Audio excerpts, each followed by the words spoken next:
Hi everybody, welcome back to CMN 153, Medium Popular Culture, and this is for our class on Thursday, the 22nd of July. And last class we talked a little bit about definitions, mass media studies, and different ways that scholars have gone about analyzing media. And today I wanted to talk about advertising and public relations first, because I would argue that advertising and public relations is perhaps the one commonality that all forms of media share, in that media is supposed to generate a certain level of profit, or at least consumption. And that means that it needs to be advertised, and that means you have to think about how it's going to be viewed in society. Now, I had assigned a couple of chapters from our textbook. Now, I had indicated that you can use an older edition of the textbook if that tends to be something that's a bit more convenient for you. And those particular chapters, chapter 11 and 12, though they might be numbered differently if you're using a different edition, talk about some of the history associated with advertising and public relations. And I just wanted to highlight a few of those points. And in chapter 11, advertising, the deliberate calling of attention to a product or a service with the intent to influence particular behavior. Now, advertising has changed, much like just about everything has changed, because of the internet. So advertising, when we think about email, and in fact, email has just become a vehicle for spam. The majority of email is devoted to spam now. And unfortunately, it's now beginning to take over texting as well. Spam, that is. Internet data mining, the ability to be able to get information about individuals and be able to sell that to corporations. It's the model behind Facebook and many other social media sites. It's brilliant, actually. And the idea of having specialized target advertising. Advertising has always tried to target audiences based on demographics, those observable characteristics that you can see in audience members, based on group membership, cultural membership, things like gender or age. And the assumption is that if one was consuming a particular kind of media, then there was a high probability that a large demographic or a specific demographic would largely be consuming that media, so that you could devote your advertising to them. But as we know, with the internet, the advertising has become so incredibly specialized that the advertising can be specifically specialized and focused on us as the consumer. Things like video advertising. I do remember the old days of the internet where there were annoying banner ads, and as annoying as they weren't nearly as annoying as video ads that you must go through. There isn't any way to stop them before you can consume the content that you want. And the list goes on and on. Now, the industry began as an industry in the 1800s when it was selling product. The idea was that rather than having bulk products, that we could have name brands, so to speak. Rather than, let's say, having flour, we could have flour that would be sold by a specific company or corporation. And if they could generate enough interest, then individuals would buy that particular brand name. And some of those brand names still exist. Campbell's Soup, for instance, still exists. But advertising exists probably since the beginning of time, when we had town criers who were basically going through and orally talking about products and services that could be available to groups of individuals. Now, advertising has been under a good amount of scrutiny, and rightly so, for many of the negatives that have become associated with advertising, such as the increasing production and consumption of goods, and the way that image has been influenced by advertisers in our society. But there are also some positives associated with it, and not just the positive of being able to make individuals aware of new products and services that can benefit them, but unregulated patent medicines, and this would be very much in the early days of advertising, led to the FDA, the Food and Drug Administration. So if you know anything about the history of Coca-Cola, it's named Coca-Cola because it once actually had cocaine within it. which is why consumers enjoyed Coca-Cola so much. It no longer has cocaine in it, but there were many unregulated patent medicines that were popular because they had basically drugs such as heroin associated with them, which have now become monitored by the Food and Drug Administration, and in some cases have even been made illegal, such as heroin. So I think that that's a positive that's come out of advertising.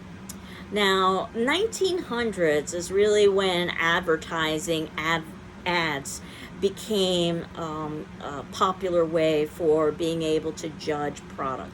And usually they were constructed by male advertising executives targeted at females, because the assumption was that females did most of the purchasing within households. And ads basically tell stories, narratives. In fact, all media tells stories, narratives, and the narratives that were being told by these male ad executives about female to female has led to many sexist advertisements. And it's one of the things that Jean Kilbourne talks about in Killing Us Softly, which I believe I might have mentioned last class when we were talking about media studies, that there have been scholars who have devoted themselves to just the study of advertising. So usually when people think about advertising, they think about something like the Super Bowl, which has become as much of a vehicle for showcasing ads as it has for actually showing football. And in fact, some ads have an artistry and a creativity associated to them that we wouldn't necessarily expect. There's such a thing called the Clio Awards for advertising that has been very, very successful at being able to be artistic, even beautiful, as well as fulfilling all of the other roles of advertising. And I can say that Apple Computers was brilliant in this regards in 1984 when it came out in the Super Bowl with its ad for Apple Computers. It was shown only once, and during that Super Bowl, and these were in the times pre-internet where you couldn't necessarily access things online. So they were able to create all kinds of buzz through the showing of that particular advertisement, because there were a small group of people, relatively speaking, who actually saw the ad during the Super Bowl, and they obviously talked it up to all of the individuals who didn't see the ad. And the ad is very difficult to see what's actually being sold. We don't know. And 1984 was a particularly important time because this was the year of George Orwell's famous book, 1984. So there was a lot of comparison going on in 1984. And I was there. I was a teenager at the time, about what our world in 1984 looked like compared to George Orwell's dystopian 1984. And they used that idea of 1984 and Big Brother, a big government watching over you, to sell this new innovation that would basically smash government intervention and government surveillance and government control over mindless individuals. And it was something called the Apple computer, and no one had ever heard of it before. And of course, you know, there's a great amount of irony with this when we talk about how social media has sort of taken away so much of our privacy and is able to control so many individuals. Not that we had that kind of foresight in 1984, or nor did we have the foresight of the smartphone and how that would influence us. But it's a wonderful ad in terms of artistry, and it was done by Ridley Scott. And if you know Ridley Scott, a very famous director who did Blade Runner, for instance, it's quite artistic and moody, and it really changed advertising so that advertising was expected to have a certain level of cinematic quality to it. So, and you could certainly stream the 1984 ad, and there's a link that I've included here. If you wanted to watch it on your own, you certainly can. Now, advertising and some of the negatives associated with advertising, and these are just a few. Subliminal advertising, where ultimately there are messages embedded within an advertisement that aren't obvious, oftentimes to try to control or manipulate our behavior. So there are the old stories of having just a short clip, let's say in watching a film, something that couldn't be registered by the naked eye, with a message like buy popcorn. that kind of stuff has become illegal, but that's not to say that subliminal messaging doesn't still exist in our society. Product placement is a wonderful way to advertise without obviously advertising. That's something that we see in lots of different media, whether it be books or whether it be in television shows or movies. The association principle is one that is very powerful in advertising, that you want to be associated with this particular product for a particular reason, because of status or prestige, or you want to be associated with the person who is trying to sell this particular product. It's one of the reasons why we have so many celebrity endorsements for products. Children's advertising has become particularly problematic because children don't necessarily have the critical thinking skills or abilities of adults. So therefore, the idea is that children can be more easily manipulated. Now, most children don't necessarily have consumable income, but they do have a good amount of persuasive power over the adults that have consumable income, so they can persuade the adult for the sugary cereal, so to speak, or whatever the case may happen to be. Prescription drug ads have become problematic in our society, and that, yes, we had the FDA that's supposed to regulate advertisements, but how many advertisements have we seen for prescription medications when we don't even necessarily know what the medication is supposed to be for, which I always personally found very problematic, and the long list of possible side effects, including death, that are just mentioned very briefly at the end. Puffery and deception with advertising, and there's all kinds of stories about the ways that ads can deceive through trying to make product appear more appetizing, or to make individuals appear more beautiful, or at least based on our societal conception of beauty. Again, something Gene Kilborn talks about. And political advertising is a class in and of itself. The idea that a politician can be sold like a product, and this was even before we started using social media such as Twitter in order to promote political message. Now, public relations is related to advertising. This would be chapter 12, but also different from advertising. It's deliberately trying to promote a positive image or goodwill. And there's subtle and complex ways in order to influence public sentiment. P.T. Barnum, who you might have heard of before, that about how suckers are born so frequently, used all kinds of outlandish efforts to secure newspaper coverage, arguing that all advertising was good, whether it be good or bad. But the public relations industry really began in the early 1900s with actually a female, Ivy Lee. And the idea was that a general honesty, not necessarily explicit and direct honesty, was the best public relations that one could have. And ultimately, that because crowds can't reason, they're influenced by symbols. And we've seen this certainly through propaganda. A great example of public relations occurred in the 1980s with a product you might be familiar with, Tylenol. And again, I was a teenager during the 1980s, and there was what was known as the Tylenol scare, where there were bottles of Tylenol randomly in stores being tampered with, and basically the capsules were being poisoned, and a few individuals died. And what that ended up leading to was Tylenol pulling all of its product off of its shelves. And in fact, some of their public relations people had said that that was a deadly mistake, because if they pulled their products from the shelves, individuals would go to other products and Tylenol would make itself basically forgotten. Their public relations technique was an interesting one. They wanted to be truthful. I don't know necessarily if that was for altruistic reasons as opposed to profitable reasons and economic reasons, but basically they pulled their products from the shelves, indicating that they would not put their products back on the shelves until they could guarantee that there was safety associated with their packaging. This led to packaging that all of us are familiar with. So when you open a package of, let's say, pills, you know that there is going to be a plastic seal around the cap. That was invented by Tylenol.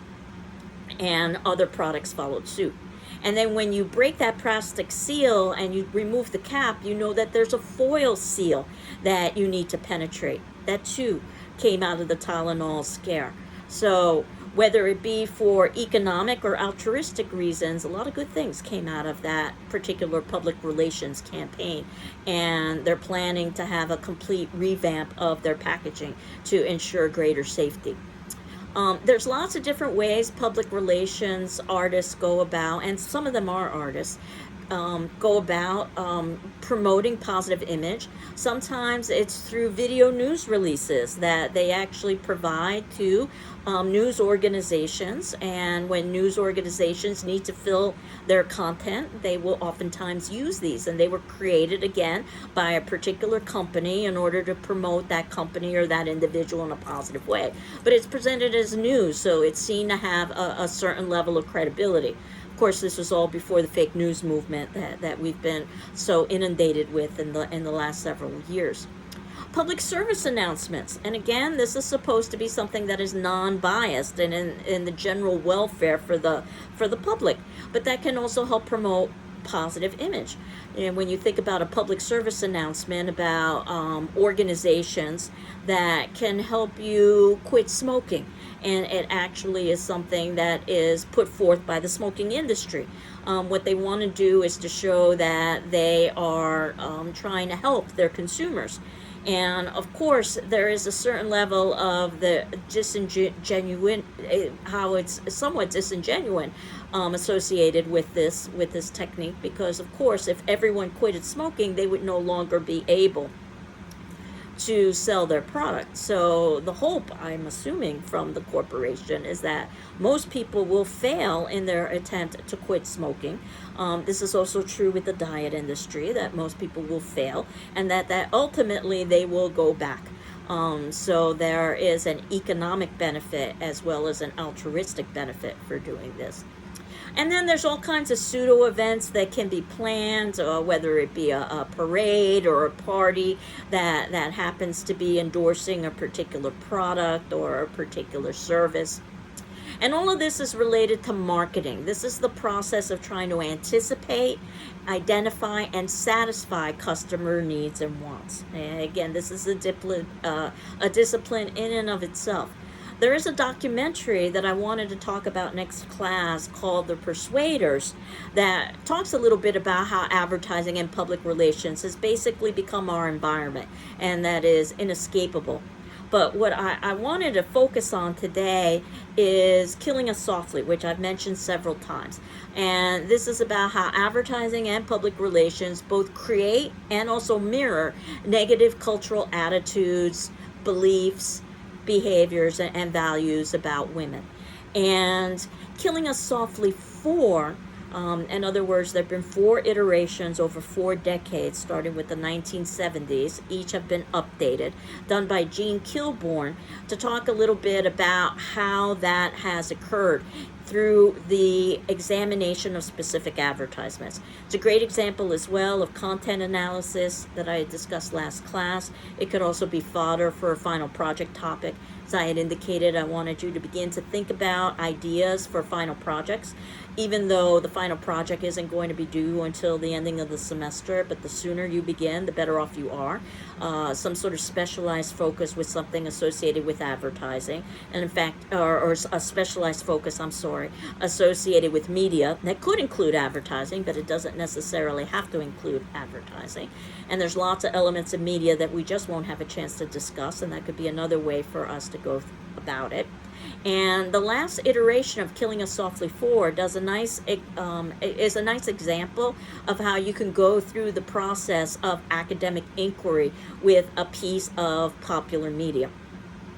And if you wanted to view it, you need to view it through GCC's Canopy streaming video service through the GCC library, which could be encouragement for you to get a GCC library card if you don't already have it, because this isn't publicly available. And it's approximately 50 minutes or so. It's a bit dated. Everyone is waiting for Killing Us Softly 5, which hasn't come out yet, but with some luck, it will be coming out. But what I do want all of us to watch is on YouTube, and it is entitled Killing Us Softly Then and Now. And it was done in 2019 by the Media Education Foundation.